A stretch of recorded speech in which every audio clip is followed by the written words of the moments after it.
Okay, hi everyone. I'm here with Saraswathi Padmanabhan. I hope I said your name right. And she's someone who I actually haven't met personally, but we worked together on the same volunteer group during the COVID relief time, and that's how we got to know one another.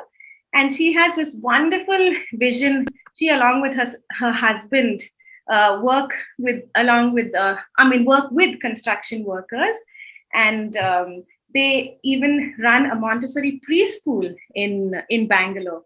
And this is actually what got my attention, Saraswati, because I'm a trained Montessori teacher. And it was my first job, and everything. So Montessori education is very close to my heart. And all three of my children went to Montessori schools. So before we get into that, maybe you can tell us, more about your vision and why you are doing what you do. Sure. Okay. So my husband and I have always wanted to work with children, and we've done different things. I've been a volunteer in different groups. I've worked with street children in Mumbai. I've worked with children of prisoners when we lived in California. So always kind of drawn to children, drawn to saying what we could do with children. And when we were in California, we felt God was calling us specifically to come back to Bangalore to work with children.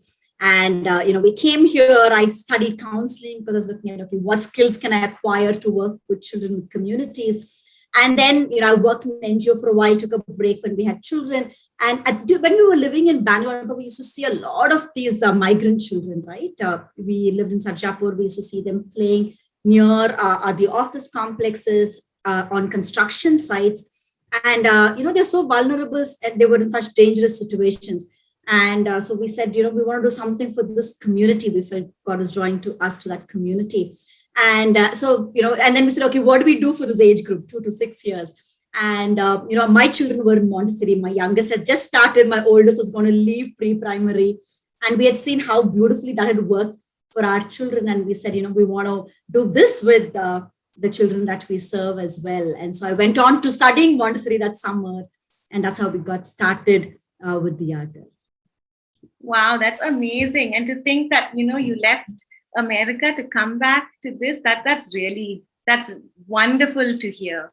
So my question is now, because I worked in a Montessori school, and I do understand that, Montessori material and all is very, very expensive. So how are you managing with that, in doing it in a community where there isn't so much money? How do you manage with that? So when we started, actually, we were very idealistic. We are very idealistic in many ways still. So we started with all Montessori material, right? And we said we want to give the best to these children. They deserve the best. And so, that was one of the reasons why we wanted to do Montessori. So we had an entire set. So we ran 3 Montessori preschools before the COVID hit all of us. And at that time, we had complete Montessori sets, right? And people would come and say, oh, this looks like a private Montessori school. And I'm like, yes, why would it be anything less, for the children we serve? But then when we moved into the community, right, but it had to change because we don't even have space to store this material. We put together like very simple structures in the community to do the centers.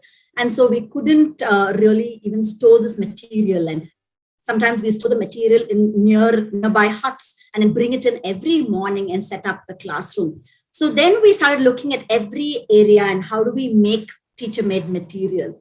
And then that came in really handy because, as we were opening more centers, like I said, Montessori material is very expensive. And so now we've made, teacher-made material in all the areas, math, language, EPL, sensory, and all of that. So that's really helped us, in our community centers.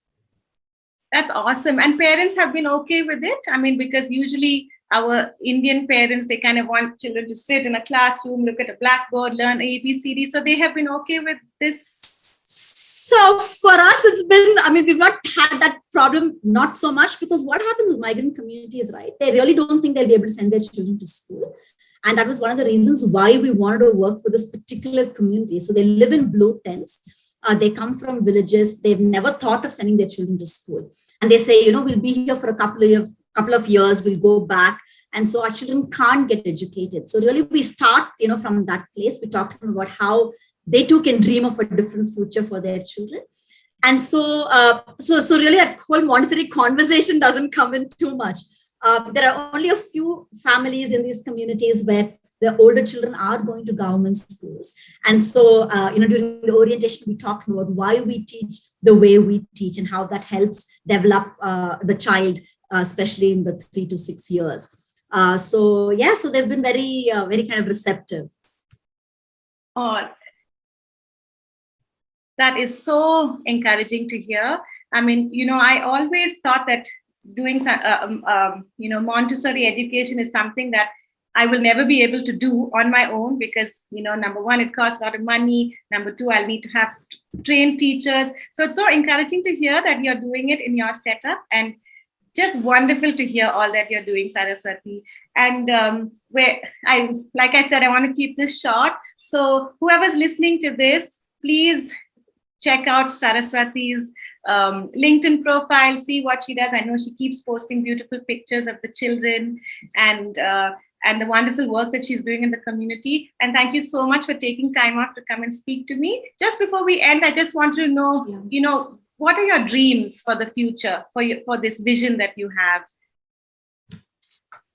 The need is huge, Anupa, right? You work with children as well, and you see the need is huge. Just in Bangalore, there are probably over 50,000 children living in these makeshift blue tents. And we want to take the joy of learning to each one of them. We want to provide an environment where they're safe, they can learn, they get nutritious meals. And so, we're really just going one child at a time, one community at a time. And it's been amazing how God has just brought different people, different groups, different resources together to be able to do that. So just to take the joy of learning to children in these migrant communities. That's lovely. The joy of learning. I know that's a wonderful thing to think of. Thank you so much, Saraswathi. And definitely, I still haven't come by and seen what you do, but I'm definitely going to come by soon. Okay. Thanks so much. Wonderful chatting with you. Thanks. Thank you. Bye-bye. Bye.